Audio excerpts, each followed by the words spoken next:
네, 안녕하세요.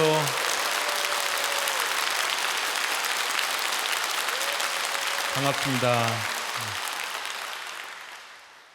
함께 기도하고 시작하겠습니다. 성부와 성자와 성령의 이름으로 아멘. 좋으신 아버지 하느님, 당신께서 저희들 마음속에서 다가오시고 속삭이시고 격려해 주시고 용기 주시는 그 목소리 알아듣고 싶습니다. 당신을 기도 중에 만나고 싶습니다. 주님, 오늘 영들의 움직임을 통해서 당신께서 저희들을 찾아오시는 그 방문을 좀 더 잘 민감하게 잘 알아들을 수 있는 그런 감수성 청하면서 오늘 이 강의 시작합니다. 주님, 저희들 마음 어루만져 주시고 당신의 성령께서 저희 한 사람 한 사람 귀와 또 마음 축복해 주셔서 당신의 말씀을 듣는 대로 받아들이고 또 기쁘게 생활할 수 있도록 주님 축복해 주시고 함께하여 주소서. 우리 주 그리스도를 통하여 비나이다. 아멘. 성부와 성자와 성령의 이름으로 아멘. 네. 기도 생활을 하다 보면 평상시에 잘 못 느끼던 그런 내면의 움직임들을 느낄 수가 있습니다. 저는 크게 두 가지로 이것을 생각해 보는데요. 하나는 내 마음의 기복입니다. 기뻤다가 슬펐다가 위로받은 것 같기도 하고 혼자 버려진 것 같기도 하는 그런 마음의 기복을 느낍니다. 마치 사계절의 변화, 맑은 날씨 또 비 오는 흐린 날씨가 교차되듯이 내 마음의 풍경이 바뀝니다. 이런 것이 하나 있고요. 또 다른 한 가지는 어렸을 때 겪었던 일들, 평상시에는 기억도 하지 않고 그냥 지내는 그런 일들이 기도 생활 또 신앙 생활을 작심하고 열심히 하게 되면 떠오릅니다. 제가 신학교 초기에 그런 일들을 겪었습니다.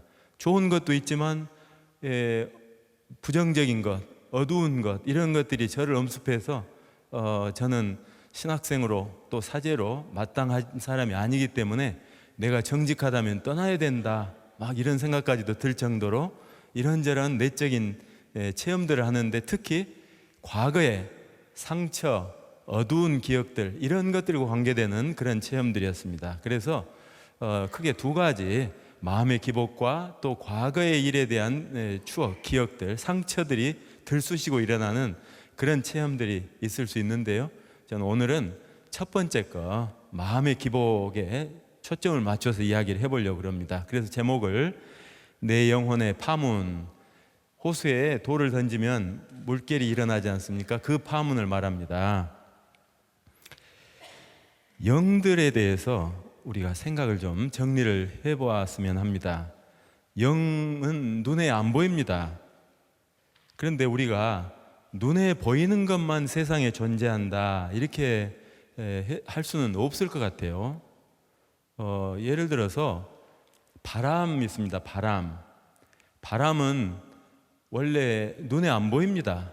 그렇지만 바람이 일어나고 있다, 세게 분다, 약하게 분다 이것을 알 수 있습니다. 어떻게 알 수 있죠? 바람이 눈에는 안 보이는데 바람이 일으켜 놓은 흔적들이 있지 않습니까? 나뭇잎이 흔들린다든가 또 소리가 윙윙 나든가 또 볼에 스치는 바람이 세고 약하고 이런 걸 가지고 지금 바람이 불고 있구나, 세게 불구나 약하게 불구나 이것을 알 수 있지 않습니까? 그렇지만 이것은 시각이 아니고 다른 감각입니다. 그러니까 눈으로 볼 수 없다고 그래서 다 없는 것이다 이렇게 볼 수는 없죠. 우리가 이제 교리 시간에 그런 이야기들을 들어 하죠. 하느님이 눈에 안 보이는데 어떻게 하느님을 우리가 믿을 수 있는가? 같은 원리 아니겠습니까? 하느님은 직접 우리가 눈으로 볼 수 없지만 마치 바람이 그렇듯이 하느님께서 이 세상에 일으켜 놓으신 어떤 업적들, 위대한 자연, 또 그 놀라운 생명의 신비, 졸졸졸 변치 않고 흐르는 그 시냇물, 이런 것 안에서 하느님의 손길이랄까요, 창조의 또 섭리의 손길을 우리가 느낄 수가 있는 것이죠. 뭐가 직접 보이지 않는다고 그래서 이제 우리가 그 상제상서라고 정약종이 쓴 그 책 기억하시죠? 우리가 순교 성월 때 그런 이야기들 하지 않습니까? 거기에 보면 그러죠. 숱한 사람이 어떻게 다 임금의 얼굴을 보느냐. 그래, 임금의 얼굴을 보지 않고도 임금이 계시다는 것을 우리가 믿듯이 세상 이치를 보면 그것을 만드신 분, 그것을 운행하시는 분, 그것을 이끌어 가시는 분, 움직이도록 힘을 주시는 그분이 계시다는 것을 우리가 왜 못 믿겠느냐, 그런 이야기를 하지 않습니까? 그래서 영도 마찬가지입니다.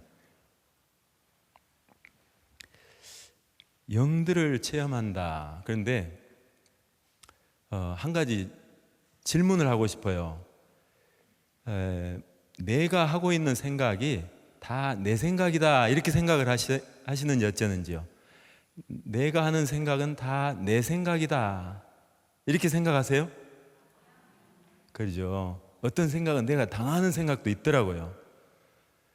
예를 들면 저 같으면 이런 경험이 있습니다. 신학교에 들어가기 전에 3년 동안 참 공을 들였습니다. 부모님이 영세를 안 받으셨기 때문에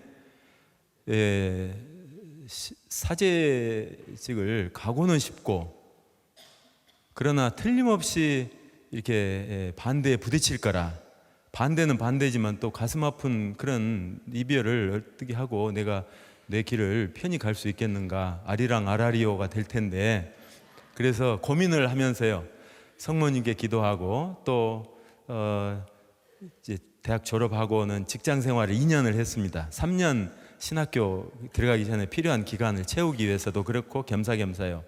그때 이제 봉급도 그대로 갖다 드리면서 나중에 그래서 그랬노라 이렇게 말씀드리려고 공을 들였어요. 그리고 이제 부모님 자식 이기는 부모가 없다고 그러지 않습니까?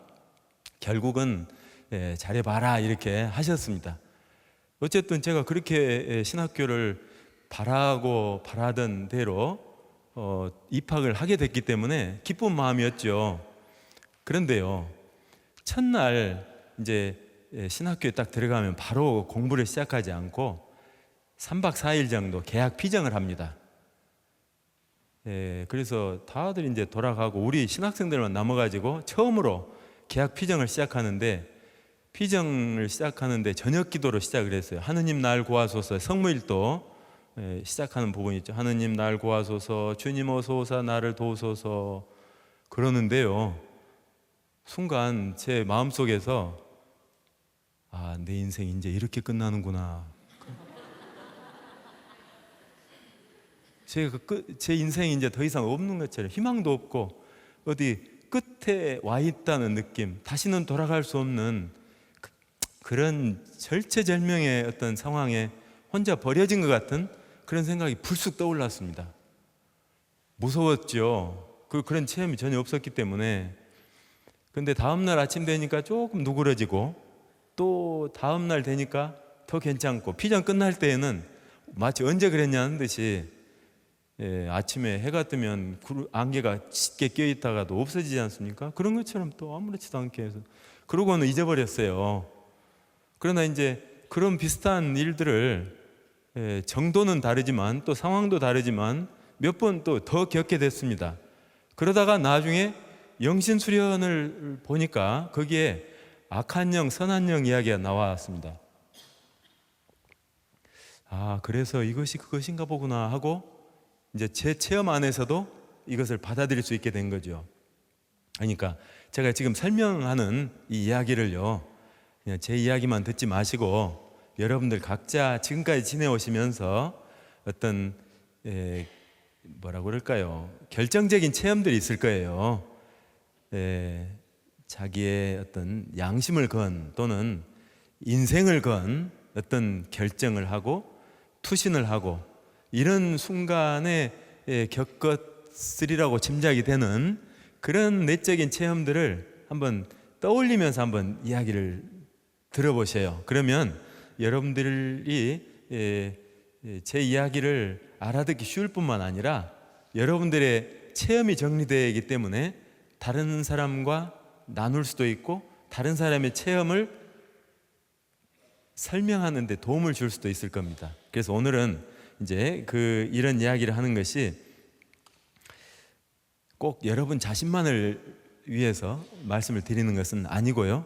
아마 여러분들이 이제 지혜로운 분이기 때문에 주변에서 어르신 또는 언니하고 어려움에 처해서 도움을 구하는 그런 경우도 있을 거라고 생각을 합니다.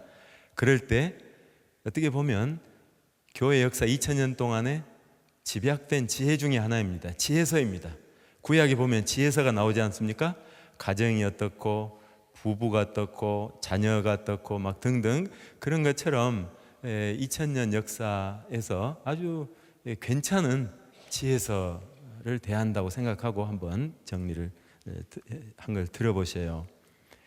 제가 볼 때 우리가 거의가 아니라 모두 누구나 어떤 내적인 체험을 한다고 생각합니다. 그런데 이냐시오가 보통 사람들과 달리 뛰어나다고 하는 점은 그 체험한 것을 자기 체험에 그치지 않고 그것을 보편화시킬 수 있도록 언어화시킨 거예요. 서술해서 내가 이러이러한 체험을 했는데 이것이 이런 것인가 보다 하고 이렇게 적어놓은 데 업적이 뛰어난 업적이 있지 않은가 하는 생각을 해봅니다.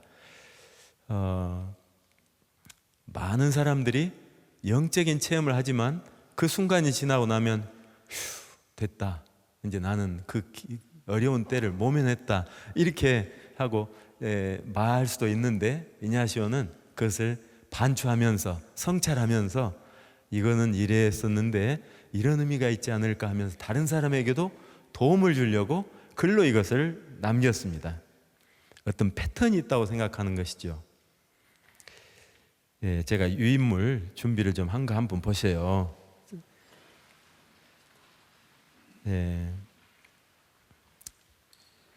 영들의 움직임은 어떻게 알 수 있는가?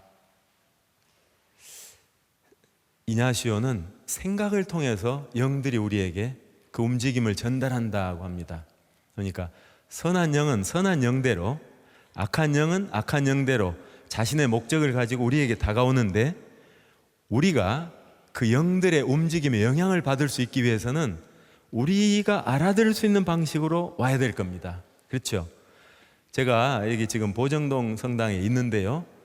저쪽 하와이에서 저를 막 이렇게 움직이려고 막 춤을 추고 그런다고 합시다. 제가 알 수가 없는데 거기에 영향을 받을 이도 없죠. 영이 저에게 영향을 미친다고 한다면 제가 알아들을 수 있는 방식, 그것이 뭐냐? 생각입니다. 이제 우리가 가장 원래적인 원형적인 그 모습은 창세기 3장에서 볼 수가 있습니다. 거기에는 뱀이 하와를 유혹하는 것으로 나옵니다. 그렇지만 꼭 뱀이 아니라도 하와는 아담과 함께 행복하게 살았습니다. 하느님의 명을 어길 생각도 없었을 것 같습니다. 우리가 그렇듯이. 근데 어느 날 하느님이 이렇게 명령을 하셨다는데 그게 사실이냐? 하고 묻습니다. 그러니까 아니다. 그게 아니고 모든 열매를 다 따먹어서는 안 된다는 것이 아니고 다 따먹어도 좋지만 동산 한가운데 있는 이 나무 열매만큼 따먹지 말라고 그랬다. 따먹으면 죽을 것이라고 했다. 그러니까 죽지 않는다.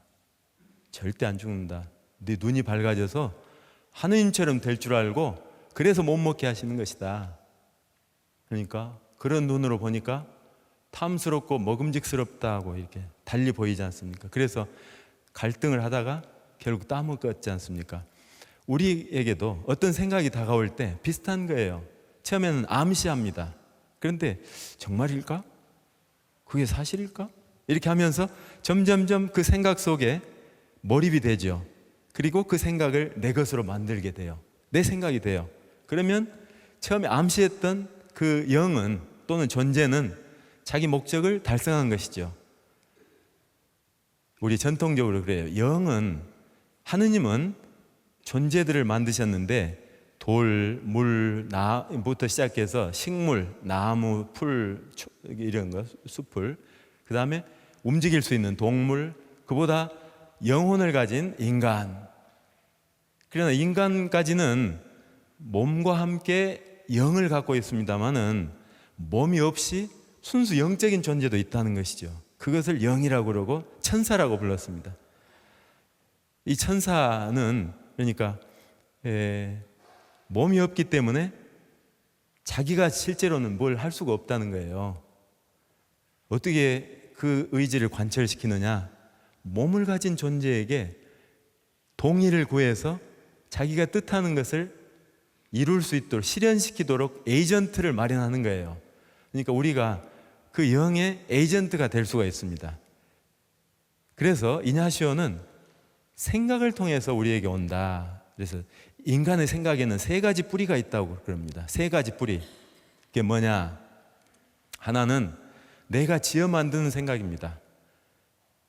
내가 하는 생각입니다. 기억과 추리, 상상, 이런 것들을 통해서 지성 활동, 또 감성 활동을 통해서 내가 생각을 지어 만드는 겁니다. 그런데 꼭 그것만 있는 것이 아니고 아까 여러분들 동의하셨듯이 갑자기 주어지는 생각도 있습니다. 이 주어지는 생각은 두 가지입니다. 하나는 선한 영으로부터 주어지는 것이 있고 다른 하나는 악한 영으로부터 주어진다는 것입니다. 자, 그래서 인간의 그 생각을 따라서 영들이 작용을 하려고 하는데, 그래서 인간의 생각에는 세 가지 뿌리가 있다. 아무래도 내가 하는 생각이 훨씬 많죠. 나날이 영과 대화하고 그런 사람들은 많지 않고, 또 어떤 경우에는 그 진실성을 의심해 봐야죠. 많은 경우에. 제가 이제 광주 신학교에 10년 있었다고 말씀을 드렸는데요. 이제 광주 신학교는 나주에 있습니다. 제가 있던 신학교 근처에 나주 정신병원이 있는데 국립정신병원입니다. 2층에서 한 환자가 내가 재림 예수다 그랬답니다. 3층에 있던 다른 환자가 나는 너를 보낸 적이 없다.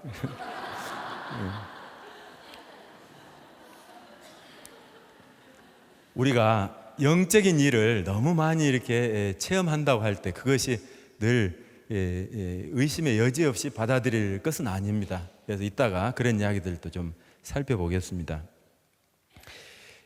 가장 중요한 개념은 영적인 위안과 영적인 실망입니다.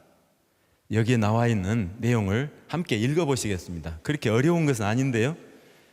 우리가 영성 생활을 하다가 보면 부닥치는 문제들을 이렇게 적어 놓은 것이라 어떤 분에게는 낯설 수도 있습니다. 그렇지만 전혀 낯선 것만은 아니기 때문에 한번 이 뜻을 음미하면서 읽어보시게요. 먼저 영적 위안을 한번 함께 읽어보시겠습니다. 영적 위안, 영혼의 감동이 일어나는 것, 하느님 사랑으로 불타올라 세상 모든 것을 오직 하느님 때문에 사랑하게 된다.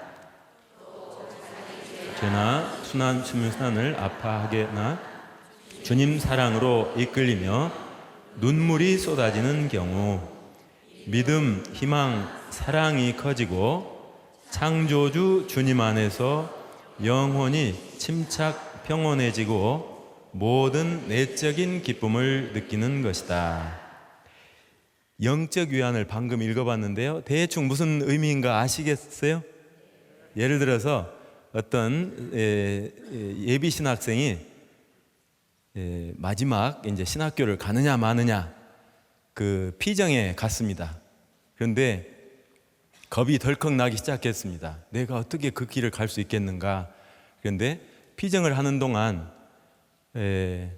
그래 나는 보잘것없는 사람이지 어떻게 할 수 있겠는가? 그렇지만 이런 생각을 사제가 되겠다고 하는 생각을 불어넣어 주신 분이 하느님이어서 그런지 지금까지 나를 잊어버리고 하느님께서 함께 해주시면 못할 게 없다는 생각으로 왔지, 앞으로도 그렇게 살면 되지 나를 보지 않고 무리를 걸어온 걷게 된 베드로가 주님 바라볼 때에는 물까지도 걸을 수 있었던 것처럼 나도 나를 보지 말고 주님만 바라보고 살자. 그러면 되겠지 뭐 라고 다짐을 하면서 정말 어렵지만 용기를 내서 이 길을 가겠다 하고 결심을 하고 주님의 어떤 은총 또 성령의 도우심이 느껴지는 그런 격려를 받았습니다. 예를 들면 그런 것들은 영적인 위안이 될 수 있겠다는 겁니다. 여기서 중요한 것은요, 믿음, 희망, 사랑이 커진다 하는 것입니다. 왜냐하면 이것이 영적이라야 되기 때문에 이따가 영적인 것과 그렇지 않은 것을 또 구별할 필요가 있기 때문에 또 말씀을 드립니다. 두 번째, 이것과 반대되는 것이 영적 실망입니다. 함께 영적 실망 읽어보시겠습니다. 영적 위안과 정반대됨, 비천하고 현세적인 것으로 기울며 마음의 동요와 유혹에서 오는 불안감 등으로 믿음, 희망, 사랑에서 후퇴하고 게으르고 냉담하고 슬픔에 빠져서 하느님에게서 멀리 떨어져 있는 것처럼 생각되는 상태. 여기서 역시 중요한 것은 믿음, 희망, 사랑에서 후퇴한다는 것입니다. 믿음, 희망, 사랑. 이것을 우리가 뭐라고 하죠? 향주 삼덕, 주님을 향할 때 필요한 세 가지 덕, 믿음, 희망, 사랑. 이것에 있어서 커지는 것 또는 후퇴하는 것, 이렇게 해서 구별을 할 수가 있습니다. 여러분들이 이해를 잘 하셨는지 연습 문제를 하나 내겠습니다. 괜찮을까요? 네. 자, 사순절도 아닌데 어느 날 본당에 들어왔습니다. 그런데 시간도 좀 있겠다 해서 마음이 우러나와서 십자가의 길을 하게 됐습니다. 그런데 4처쯤 가서부터 눈물이 나기 시작했습니다. 나 자신의 무감각함, 주님을 외면하고 살아왔던 그 시간들, 그러면서 내가 그렇게 무감각하고 죄스러운 상태에 있을 때에도 하느님은 나를 멀리서 지켜보시고 격려해 주시고 믿어주신 그것이 고맙고, 십자가의 길을 오늘도 가시는 그 예수님에 대한 고마움으로 눈물이 막 쏟아지기 시작했습니다. 이것을 영적 위안인가라고 할 수 있을까요? 영적 실망이라고 할 수 있을까요? 됐습니다. 눈물을 흘리고 슬퍼진다고 해서 다 실망이라는 것이 실망이 아니라는 겁니다. 잘 이해하셨어요? 중요한 것은 믿음, 희망, 사랑에 있어서 커지는 것이다. 그러니까 내 죄를 아파하고 또 주님 순환 때문에 내가 눈물을 흘리고 또 주님 사랑으로 불타오르고 하는 것이 겉모습은 다르지만 믿음, 희망, 사랑에 있어서 커지느냐 후퇴하느냐, 이걸로 기준을 삼아서 보면 거의 틀림이 없게 됩니다. 자, 그럼 또 두 번째 문제. 제가 처음에 예로 들어서 말씀드린 신학교 갔을 때 첫날 겪었던 그 체험은 어떻게 생각하세요? 위안인가요? 실망인가요? 틀림없이 실망이죠. 영적이라고 할 수 있을까요? 아니라고 생각하세요? 저는 영적인 실망이라고 생각을 했습니다. 왜 그러냐면요, 하느님께 나아가는 이 길에 있어서 용기가 크게 위축이 되고 힘을 잃었었습니다, 당시에는. 그러나 시간이 지나면서 조금씩 말하자면 요새 무슨 리폼 되는 거 있죠. 꽉 누르면 얼른 들어가는데 조금 있으면 모양을 제대로 찾아오는 거. 공도 탄력성이 있는 공들은 통통 튀지 않습니까? 그런 것처럼 이렇게 짜그러졌을 때는 세상이 끝난 것 같고 이제 내 인생이 끝난 것 같고 그랬는데, 시간이 지나면서 다시 원상으로 돌아온 그런 체험이었습니다. 그래서 영적인 실망을 겪었다고 저는 생각을 했습니다. 여기에 나오는 3번, 4번 괄호 속에 번호가 있죠. 이것은 그냥 영신술에 나온 번호들입니다. 그런데 지금 당장은 필요가 없는데요, 뒤에 연습 문제를 풀다 보면 이것은 3번에 관한 것이다, 4번에 관한 것이다 하고 이름을 붙이는데 도움이 되기 때문에 괄호 속에 이 번호를 해놨습니다. 1번, 2번이 없습니다. 그렇죠? 그걸 좀 설명을 해볼게요. 이냐시오가 이제 처음에는 이것만 생각을 했습니다.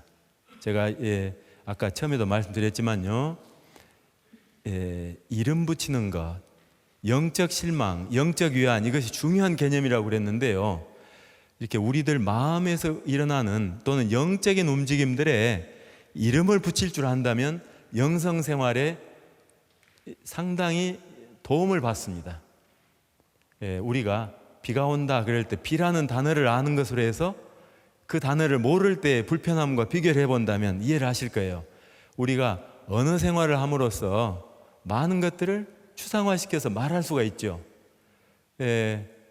비가 온다 그러면 하늘에서 물방울이 떨어진다라고 말할 거 애들 같으면 비라는 단어를 모를 때에는.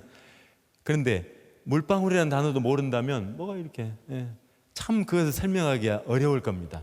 내가 어떤 영적인 체험을 했지만, 내적인 체험을 했지만 그것에 이름을 붙일 줄 모른다면 그냥 아파요. 어떤 때는 기분이 좋아요. 그렇지만 그뿐, 내가 주인이 될 수가 없고 그냥 체험자일 뿐, 나는 수동적인 그런 상태에만 머물게 될 겁니다. 그런데 거기에 이름을 붙일 줄 안다면 이제 내가 그 체험의 주인까지는 아니어도 일방적으로 수동적으로만 당하지 않고 컨트롤도 할 수 있고 어느 정도 대응을 할 수 있는 그런 능력이 생기는 첫걸음이 됩니다. 이냐시오는 이제 하느님의 영, 선한 영은 모든 사람에게 영적인 위안을 주고 악한 영이 모든 사람에게 영적인 실망을 초래하고 그런다고 처음에는 생각을 했습니다. 그런데 많은 사람들 만나서 영적 지도를 하고 이야기를 해보니까 반드시 그렇지도 않더라 하는 것을 새삼 알게 됐습니다. 그것이 뭐냐? 그 사람의 영혼의 상태가 어떤가에 따라서 선한 영과 악한 영이 작용하는 것이 달라지더라는 깨달음입니다. 선에서 더 큰 선으로 나아가려고 하는 그런 열심한 영혼에게는 맞아요. 선한 영은 위안을 주고 악한 영은 실망을 주어서 그 길에서 그만두게, 그 길에서 주저앉게 만드는 겁니다. 그리고 선한 영은 됐다, 그 길로 계속 가거라 하고 인증을 해주는 겁니다. 그런데 그렇지 않은 영혼이 또 있다는 것이죠. 악에서 더 큰 악으로, 말하자면 양심에 털난 사람처럼 별 나쁜 짓을 다 하면서도 내로라 하면서 끄떡하지 않고 그냥 그 길로 계속 가는 사람, 그런 사람에게 선한 영이 위로를 주겠습니까? 영적인 위로를 줘서 그 길로 계속 갈 수 있게 하겠습니까? 정반대라 이거죠. 또 악한 영은 슬픔에 빠지게 하고 이 길은 안 되겠다 하고 그런 마음을 불러 넣어 주겠습니까? 그렇지 않다는 거예요. 영혼의 상태가 악에서 더 큰 악으로, 대죄에서 대죄를 짓는 그런 사람에게는 선한 영은 어쩌면 좀 반대로 양심의 가책을 불러일으키고 가슴을 아프게 만들고 돌아서게 만드는 그런 역할을 한다는 겁니다. 그런 생각을 불러일으킨다는 겁니다. 내가 이래도 되는가? 내가 좋았을 때도 있는데 어쩌다 이렇게 됐는가 하고 양심의 가책을 불러일으켜서 돌아서게 만든다는 거예요. 악한 영은 그런 영혼에게 잘하고 있다, 더 쾌락과 즐거움과 어떤 세상적인 어떤 그런 비슷한 부류들을 떠올리게 하면서 뭐 나만 그러는가 한 식으로 계속 그 길로 나아갈 수 있도록 격려한다는 것입니다. 그래서 영혼의 상태가 어떤가, 우리가 성서에 보면 밭에 대한 이야기 나오죠. 밭에 씨를 뿌리는 사람의 비유, 같은 씨가 떨어지는데 어디에서는 60배, 100배의 열매를 맺는가 하면 또 다른 데 떨어지는 데서는 말라 비틀어지고 자라긴 하지만 가시덤불에 쌓여서 막혀서 압도돼 가지고 더 자라지 못하는 그런 경우도 있다. 밭이 중요하다, 우리 마음의 상태가 중요하다, 그런 말씀 예수님 통해서 우리가 들었죠. 영성생활에서 똑같은 일이 일어난다는 겁니다. 그러니까 영적 위안, 영적 실망은 어떤 사람에게서 일어나는 것이라고 제가 말씀드리고 있어요? 이해하셨죠? 선에서 더 큰 선으로 나아가려고 하는 사람에게 일어난 일이라는 겁니다. 대죄에서 대죄를 거듭하는 그런 영혼에게는 영적 실망, 영적 위안이라는 것이 일어나지도 않는다는 것입니다. 이따가 좀 더 설명을 드립니다. 그래서 이제 이냐시오가 나중에 1번, 2번을 붙이게 됩니다. 이것은 제가 일부러 설명을 빠뜨린 것이 아니라 이냐시오가 처음에 영신수련을 쓸 때 이걸 1번이라고 했었어요. 영적 위안을 1번, 영적 실망을 2번 했는데 자기가 연필로 써놓은 그 책 있지 않습니까? 그 책에 보면 그렇게 돼 있다는 겁니다. 저는 못 봤습니다. 연구하는 사람들이 그걸 보고, 왜냐하면 저도 로마에 가서 문서고를 가기는 갔는데요, 이게 캐비넷에 탁 채워져 있습니다. 아주 상당한 절차를 거쳐서 신청을 해야 볼 수가 있는데 그것을 볼 수는 없었습니다. 아마 그 논문을 쓰거나 그래도 필요하면 보겠죠. 그렇게 보면 1자가 그어져 있고 3으로 바뀌어 있고요, 2가 그어져 있고 4로 바뀌었다는 거예요. 그러니까 영들의 세계에 대한 깨달음이 한 번으로 탁 이렇게 각인되듯이, 사진 찍듯이 완성되는 것이 아니라 이냐시오의 경우에도 보면 깨달음을 얻어가고 그 깨달음이 깊어지고 또 넓어지고 그런다는 것을 알 수 있습니다. 우리 영성생활이 어느 순간 깨달음을 얻었다고 해서 갑자기 모든 것을 알고 이제 더 이상 배울 필요도 없는 그런 상태가 되는 것은 아닌 것 같아요. 조금씩 공부하듯이 해가는 면도 있다는 겁니다. 중요한 것은 이제 어떻게 행동할 것인가 하는 문제입니다. 그러니까 이제 여러분들이 살아오시는 동안 체험하신 영적 실망, 영적 위안, 이런 것들을 좀 정리를 하실 수 있었을까요? 한두 가지라도? 그러시다면요, 중요한 것은 그때 어떻게 행동하는가 하는 것 아니겠습니까? 내가 이름을 붙일 줄 몰랐기 때문에 그냥 안절부절 못하고 그 순간을 어떻게 할 줄을 모르고 지냈는데, 이제 이름을 붙였다면 중요한 것은 행동하는 겁니다. 어떻게 행동할 것인가. 이제 이냐시오가 두 가지를 나눠서 이야기를 합니다. 첫 번째는 영적인 위안 때는 어떻게 행동할 것인가. 두 번째는 영적인 실망 때는 어떻게 행동할 것인가. 사실은 영적인 실망 때 어떻게 행동할 것인가가 더 중요할지도 모르겠습니다. 왜냐하면 영적인 위안은 뭐 걱정할 게 없죠. 선한 영이 우리에게 작용하는 것이니까, 같은 편이니까 따라가면 되죠. 먼저 영적인 위안 때 어떻게 하는 게 좋은가, 여기에 그렇게 정리를 해놨습니다. 함께 읽어보실까요? 영적인 위안 때에는 감사하며 겸손을 다하고 실망에 대비한다. 그렇죠. 영적인 위안은 원리적으로 뭡니까? 선에서 더 큰 선으로 나아가려고 하는 영혼에게 선한 영이 불어넣어주는 생각이 영적 위안입니다. 그러니까 나는 보잘것없지만 주님만 믿는다면 할 수 있어, 이런 내적인 힘, 용기를 불러넣어주는 거니까요, 거기에 대해서 감사드리고 겸손을 다해서 이렇게 지내면 됩니다. 이제 이것은 내 것이 아니기 때문에 감사한다는 것은 이해하실 거예요. 다음에 올 실망에 대비한다, 이것에 대해서 좀 설명을 하고 넘어가겠습니다. 다음에 올 실망에 대비한다. 영적인 실망 상태를 한번 상기해 보세요. 저 같은 경우에는 이랬습니다. 영적인 실망은 기억에 관해서 마치 기억 상실증에 걸린 것 같아요. 기억 상실증. 앞서 했던 좋은 체험들이 하나도 생각이 안 납니다.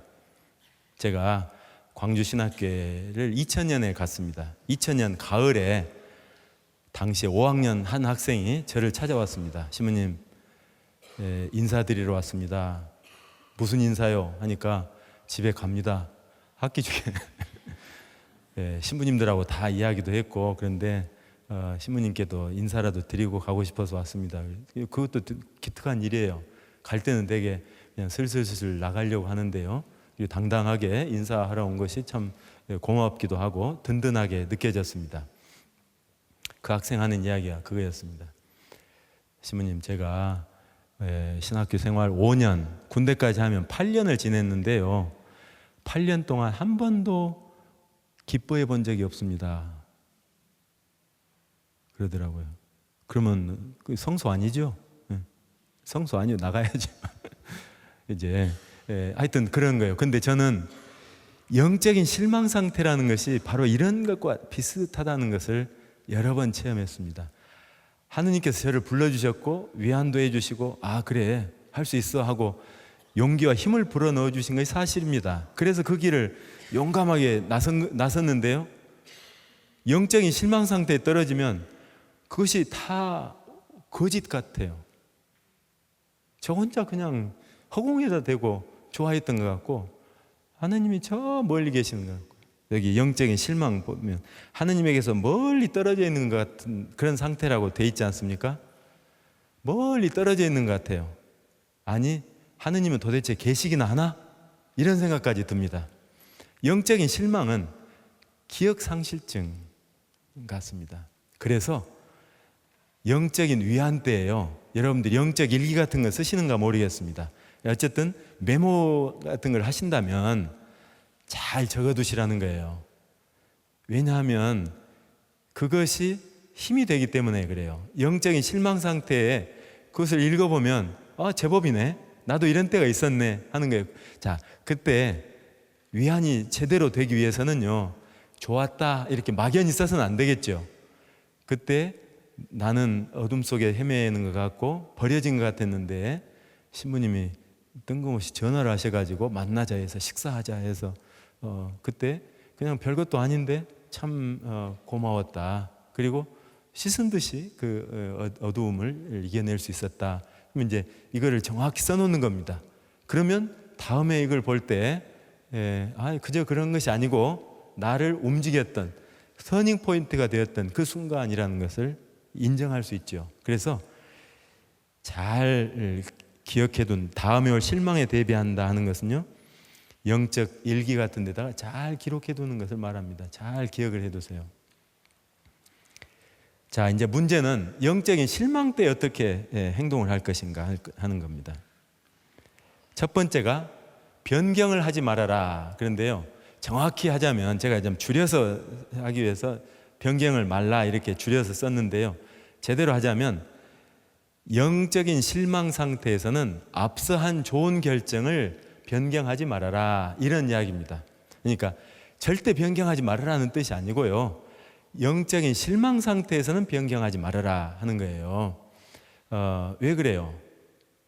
영적인 실망은 아까 영적인 위안이 선에서 더 큰 선으로 나아가려는 영혼에게 선한 영이 영적인 위안을 주었다고 하는 거 마찬가지로 반대로 악한 영은 영적인 실망을 불러 넣어준다고 하지 않았습니까? 그러니까 내가 어떤 생각을 하게 됐습니다. 그 생각이 내 생각은 아니죠. 불어넣어진 거니까, 당한 생각이니까요. 자, 그렇다면 그 생각이 선한 영에서 온 것일까요? 악한 영에서 온 것일까요? 그걸 이제 봐야 돼요. 악한 영에서 왔다면, 그래서 내 마음에 실망이 일어나고 슬픔에 빠지고 비천한 것에 기울어지고 나는 안 돼 하고 하느님은 저 멀리 계신 것 같고 이런 상태에 떨어졌다면, 그것은 지금 하고 있는 생각은 선한 영에서 온 겁니까? 악한 영에서 온 겁니까? 악한 영에서 온 겁니다. 그러니까 거기에 따라서 변경하면 누구의 뜻대로 내가 행동하는 것이 되냐면요, 악한 영에 따라 행동하는 것이 됩니다. 이렇게 말을 하면 좀 추상적인 것 같으니까 예를 또 들어, 신학교의 이야기를 자꾸 해서 미안합니다. 제가 신학교밖에 있는 곳이 없어서 그래요. 2000년 이제 여름방학을 마치고 학생들이 들어왔습니다. 2학기 때에도 마찬가지예요. 개학피정을 3박 4일 하고 수업을 시작합니다. 그런데 개학피정 한 둘째 날 저녁에, 아니 셋째 날인가 저녁에 제 방문을 노크를 한 학생이, 제가 그때는 1, 2학년들하고 같이 생활을 했습니다. 노크를 해요. 그래서 이제 나가보니까 제 본당 이게 방송이 되죠? 조심해야겠네. 제 본당 학생이에요. 같은 본당 학생이에요. 뭐 하러 왔어? 그러니까 신부님 집에 가야겠습니다. 덜컹했습니다. 근데 이제 표현을 하면 같이 약해질 수 있으니까 오히려 반대로 가면 가지 뭐로 왔어 이 시간에 퉁명하게 일부러 그랬어요. 그러니까 그게 아니고요 엄마한테 전화 좀 해주세요 그러더라고요. 이제 같은 본당이라 자기 엄마를 아니까 자기가 해야 될 텐데 낯이 그렇게 두껍지 못하니까 저보고 대신 해달라는 거예요. 그래서 이제 잘 됐다 하고 들으라고 그랬어요. 그래 들어와 봐라. 이제 이야기를 쭉 들어보니까요 신부님 제가 이번 피정 때 가만히 생각해 보니까요 제 성소가 아니고 사실 엄마 성소예요. 어려서부터 신부되라 그래서 뭐 그것이 그런가 보다 하고 아주 적극적으로는 안 하셨지만 그래도 그런 이야기 하면 칭찬도 해주고 뭐 이렇게 하는 것이 엄마가 뭘 원하는 건지를 분명히 알게 됐기 때문에 그랬다는 것이죠. 주일학교에서 성소주일 같은 때 신부 될 사람, 수녀 될 사람 하면 저요 손 들고 하면 이제 칭찬도 하고 막 그러니까 그 재미에 그 맛에 이렇게 올라왔는데 사실은 고등학교 1학년 때 잠깐 자기가 예능이 아주 뛰어나요. 춤 잘 추고 노래 잘하고 또 그림도 잘 그려요. 아주 예능 방면으로 재능이 뛰어납니다. 예술대학을 가겠대요. 그래서 야, 너 그건 사제 돼서도 얼마든지 할 수 있어. 그리고 신학생 때도 하면 되지 뭘 그걸 꼭 예술대학을 가야 되냐? 그랬더니 그게 아니고요. 젊었을 때부터 그런 건 전공을 해야지 곁다리로 이렇게 하면 안 되는 거 아니에요? 그걸 해보고 싶다. 내 길을 찾고 싶다고 그래요. 그래서 이제 저는 그 말을 100% 듣기가 어려웠어요. 수긍하기 어려웠어요. 왜 그러냐면 성소라고 하는 것이 자기가 동의했기 때문에 그러는 것이지 순전히 엄마 성소라는 것이 어디가 있어요? 나이가 한둘도 아닌데. 그러니까 그 잠깐 뭐가 씌어가지고 아까 말씀드린 대로 기억 상실증에 걸려서 일방적으로 지금 생각을 하는 겁니다. 그래서 시간을 좀 끌기 위해서 그랬어요. 야, 다음 주면 바로 추석 방학이다. 일주일만 참아라. 친구들을 다시는 안 볼 것도 아니고 그러니까 친구들하고 작별 인사도 좀 하고 그러고 추석 방학 때 짐 싸들고 가면 자연스럽고 그러지 않냐 하고 이제 시간을 좀 늦추려고 했어요. 근데 그게 아니래요. 가야 된대요. 내일이라도 당장 나가야 돼요. 뭘 그렇게 서둘러? 그러니까 이제 서두르는 것도 저는 악한 영의 특징 중에 하나라고 경험상 알게 됐습니다. 왜 서둘러? 그러니까 9월 초에 빨리 가서 학원에 등록을 해야 이번 그 편입시험 공부도 하고 올해 바로 들어갈 수 있어요. 아니면 또 재수를 1년을 허송을 해야 된다는 거예요. 그래서 어떻게 더 말리기가 어려웠습니다. 그래서 이제 단도직입적으로 안 돼. 입장을 바꿔놓고 생각해 봐라. 네가 나라면 지금 와서 이렇게 이야기하는데 알았어 하고 전화를 해주겠냐? 내가 로봇도 아닌데. 그러니까 오늘 그냥 가. 내일 아침에 다시 와. 그럼 내가 안 물어보고 다 전화할 테니까. 밤이잖아 지금 하고 야단쳐서 이렇게 보냈어요. 그러니까 또 유순해요. 학생이 신부 됐거든요 지금. 유순해 가더라고요. 그래서 이제 그 1학년 중에 군대 갔다 온 예비역 형들이 있어요. 한 사람을 만나서 지금 피정 중이지만 침묵 뭐 그런 거 생각하지 말고 말은 안 했어요. 뭐라고는 좀 힘들어하는 것 같으니까 네가 좀 가서 좀 말 좀 잘 좀 해주고 위로 좀 해줘라 하고 그러고 올라왔어요. 다음날 아침에 안 와요. 그리고 이제 점심때로 해서 피정이 끝났어요. 저녁 때 왔어요. 머리를 극적극적 하면서요. 안 갈랍니다. 그러더라고요. 그래서 저는 이제 그런가 보다 하고 놔뒀어요. 하여튼 저도 기억을 다 하고 있는 일이지만 이 학생이 군대 갔다 와서 5학년 때 제 수업을 들었어요. 식별과 선택 세미나. 이제 시험 대신에 발표를 하게 했습니다. 한 20명 정도 하는데 발표를 하는데 위인들의 전기 또는 성인들의 자서전 이런 데에서 뽑아도 되고 자기 경험을 이야기해도 되고 이렇게 해서 하라고 그랬어요. 근데 그 학생이 7년 전이죠. 7년 전 일을 바로 지금 일어나는 것처럼 묘사를 하고 발표를 하더라고요. 그래서 이 분석을 해서 이야기를 쭉 하는데요. 아주 감동적이었어요. 고맙기도 하고. 그 학생은 그날 저녁에 가서 이제 마음을 정리하려고 지하에 있는 경당에 내려갔더랍니다. 캄캄한 경당에서 이 성체등 하나만 깜빡깜빡하고 그 캄캄한 데 앉아 있는데요. 불현듯 야, 내가 지금 무슨 생각을 하고 있었냐, 지금까지 무슨 짓을 해버렸냐 하면서 내가 또 주님을 배반했구나 하는 생각에 죄스러움 때문에 눈물이 막 흐르더랍니다. 그리고 주님께 죄송하다는 말씀 드리고 그러고 이제 그렇게 해서 돌아섰던 거예요. 사실 뭐 말하고 해서 인간적인 위로를 통해서 한 게 아니라 참 7년 전 일을 바로 어제 일처럼 기억하는 그것이 참 놀라웠습니다. 자기에게 소중한 순간, 터닝 포인트는 그 하나하나도 기억을 명확히 하죠. 제가 사별자 모임 한다고 말씀을 드렸었죠. 보면 그 마지막 돌아가실 때 그 일주간 또는 하루 그 정황을 이야기를 하시는데요. 정말 세세하게 마치 영화 장면 보듯이 이렇게 그 하나하나를 기억을 하시더라고요. 아마 평생 잊지 못할 기억이 되겠죠. 그래서 우리가 중요한 순간, 그런 때는 영들의 움직임에 대해서도 민감하게 느낄 수가 있습니다. 이 학생의 경우에는 어떻다고 생각을 하세요? 저는 처음에 영적인 실망 상태에 빠져 있었다. 그래서 이제 저를 찾아오고 그랬는데 자기가 경당 앞에 가서 기도를 하는 순간 어떻게 된 것인지는 설명할 수는 없지만 영적인 위안을 체험해서 그 어두움으로부터 빠져나올 수가 있었다. 저는 이렇게 이해를 해요. 동의하세요? 네. 마음을 부드럽게 갖지 완악하게 돌멩이처럼 딱딱하게 가져버리지 말아라. 여백을 두어라. 이렇게 말씀을 해주시면 좋겠다 싶습니다.